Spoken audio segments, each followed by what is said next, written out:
sabia que a Bíblia é repleta de histórias de catástrofes? Você sabia que existem algumas catástrofes que reverberam até os dias de hoje? Será que existem catástrofes reveladas na Bíblia que ainda vão acontecer? Essas perguntas iremos responder agora nesse Top 5. Esse aqui é o Camelo na Agulha, o seu canal cristão criativo. Tá chovendo aí, tá vendo? Tá chovendo, a Bic não avisou. Falando em Noé, em chover, o dilúvio, sem dúvida, é uma catástrofe extremamente conhecida da Bíblia e que mudou muita coisa nessa terra. A terra ela era bem diferente antes do dilúvio, extremamente diferente. As coisas mudaram, inclusive a forma de nos alimentarmos. Essa, sem dúvida, é uma catástrofe que reverbera até os dias de hoje. Engraçado é que antes do dilúvio, antes da primeira chuva, isso mesmo, antes do dilúvio na terra não chovia.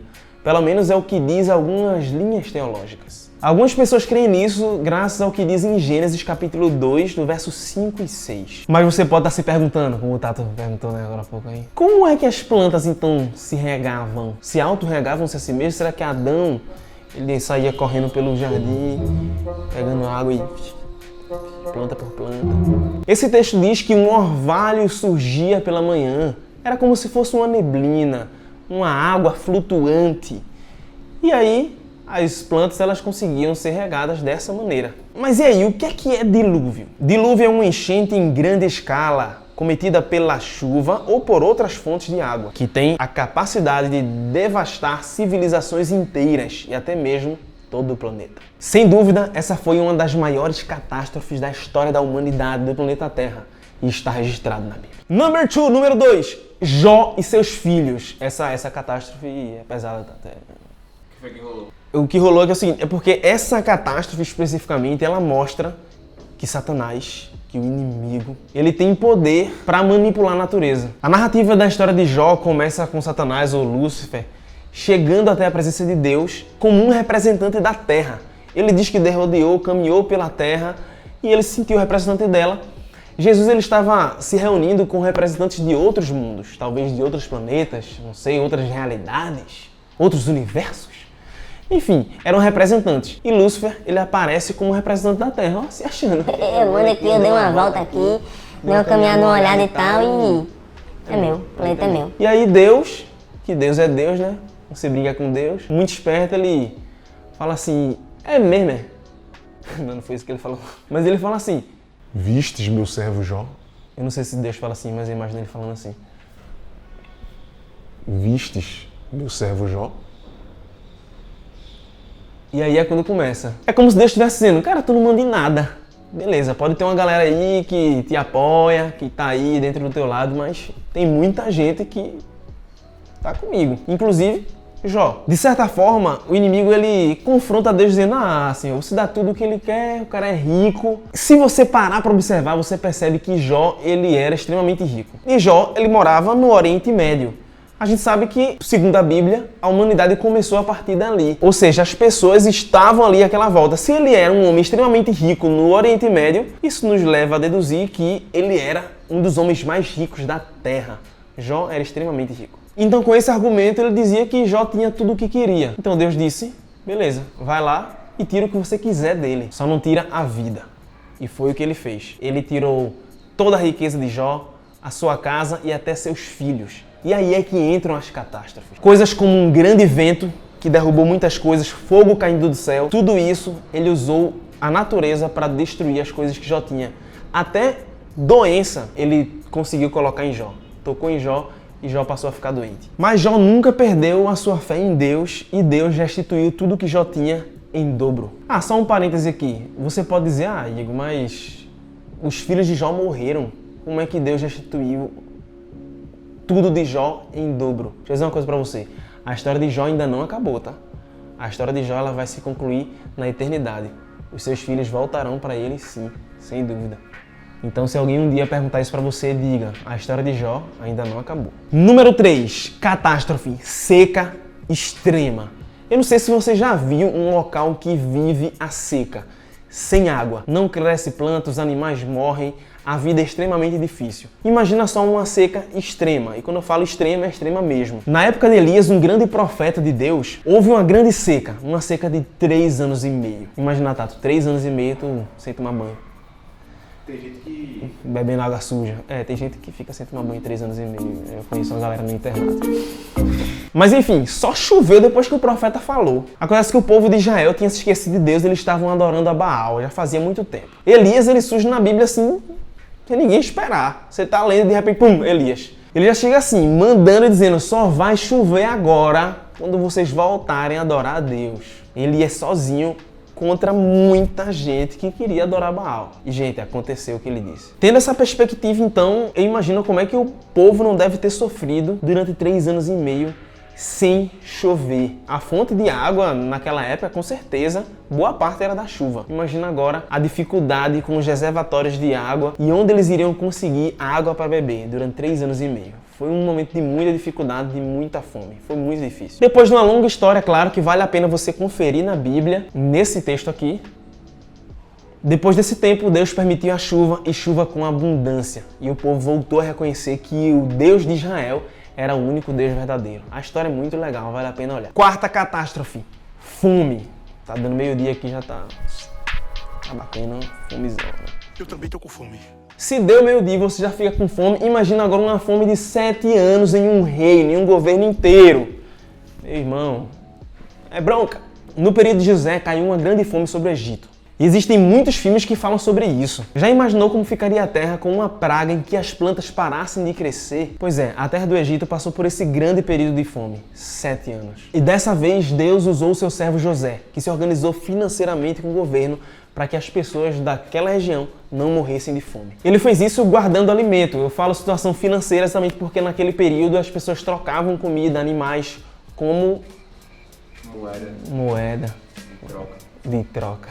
E foi o que aconteceu. Existem ainda muitas outras grandes catástrofes bíblicas que não aconteceram. E não é uma só, são várias. Existe uma lista a respeito disso. Tem os 7 anjos e 7 flagelos. Também fala de fome e terremoto em vários lugares, pragas, guerras. Porém, durante todas essas catástrofes que vimos, percebemos 2 principais coisas. Primeiro, Deus sempre está no controle. 2, o povo de Deus não é afetado. E quando é afetado, Deus sempre tem um plano de esperança e resgate. Em resumo, se as catástrofes estão chegando até você, às vezes catástrofes espirituais, o que importa é que você precisa se apegar a Deus. A Bíblia também fala de um momento em que os discípulos estavam no meio de uma tempestade. Vento, chuva, trovões. E Jesus aproveitou esse momento para dar uma lição extremamente importante. Eles estavam no barco com Jesus. Eles estavam no barco com o Criador do universo. Desesperados, eles correram até Jesus e ele estava dormindo. E ele falou, homens de pouca fé. Acalmou a tempestade. O que eu quero dizer é que é o seguinte, você pode viver momentos em que você não está em paz, mas existe a paz mesmo na aflição, no momento em que você confia que Deus está ao seu lado. Esse foi o top 5 catástrofes bíblicas. Existem muitas outras catástrofes que eu não deu para falar aqui, separei 5, você pode conhecer muito mais lendo a Bíblia. Espero que você tenha gostado desse estilo de vídeo. Se gostou, deixa um comentário. Se é novo no canal, se inscreve, deixa o like, compartilha com os amiguinhos. E quais outros top 5 você gostaria de ver aqui no canal? Comentou? Ainda não? Tô esperando você comentar. Comentou? Obrigado. Pode continuar comentando embaixo. Que o Senhor te abençoe e tchau! Bem, amigos, acabamos de falar de tragédia e antes de encerrar esse vídeo, eu queria deixar um recado final aqui com vocês. Nós estamos, nesse momento da história da humanidade, vivendo literalmente uma tragédia. Uma tragédia que, sem dúvida, faz parte de toda a história da humanidade nessa terra. E também faz parte dos sinais da volta de Cristo, enfim. Nós estamos vivendo momentos difíceis. E quantas pessoas queridas nós temos perdido nessas tantas catástrofes. E eu tô falando assim especificamente da catástrofe chamada Covid-19. Eu quero fazer um pedido especial para vocês, para que vocês se cuidem, fiquem em casa, se protejam. São muitas as pessoas que estão sofrendo com essa doença. Hoje eu recebi uma notícia muito triste de um amigo que faleceu. E eu tô fazendo um esforço muito grande para falar sobre isso com vocês, mas é muito importante. E o Esdras ele foi um cara de muita inspiração. Nós vivemos uma missão Caleb juntos. A gente fez parte do mesmo grupo de teatro também, chamado Fábrica de Cenas, que a gente pregava o evangelho através do teatro. Muito rapidamente, assim, é até difícil acreditar, ele faleceu. Mas ele deixa um legado muito grande de esperança. A maioria de suas músicas são a respeito da volta de Cristo.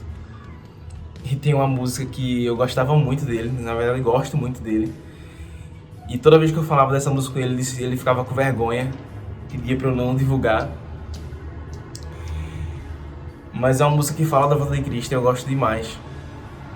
Mas assim, uma coisa que me chamou muita atenção naquele período, na Missão Caleb, nós entramos assim em lugares perigosos, assim, literalmente, para falar de Jesus. Entramos em favelas, em bocas de fumo para pregar. E, inclusive nós batizamos aquelas pessoas. E o Esdras estava lá comigo dando estudo bíblico. E no dia do batismo de uma daquelas pessoas foi incrível. As palavras que aquele rapaz que batizamos falou.